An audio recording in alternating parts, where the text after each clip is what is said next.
কৃষকরা যাতে ক্ষতিগ্রস্ত না হয় সেটা নিশ্চিত করা, লোডশেডিং সহনীয় পর্যায়ে রাখা এবং গ্রাম শহরে বিদ্যুৎ বৈষম্য কমাতে ঢাকায় পরীক্ষামূলকভাবে ১১০ মেগাওয়াট লোডশেডিং করার সিদ্ধান্ত নিয়েছে সরকার। বৃহস্পতিবার জাতীয় সংসদে ৩০০ বিধিতে দেয়া এক বিবৃতিতে এ কথা জানান বিদ্যুৎ ও জ্বালানি প্রতিমন্ত্রী অনিন্দ ইসলাম।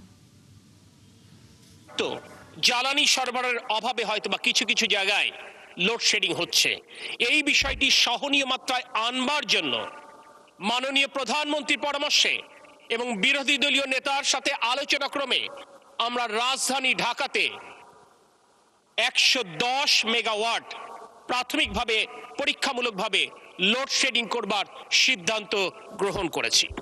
আমরা মনে করি শহরের মানুষ আরামে থাকবে এবং গ্রামের মানুষ অর্থাৎ খেটে খাওয়া কৃষক কষ্টে থাকবে, এটি কোনোভাবেই কাম্য নয়।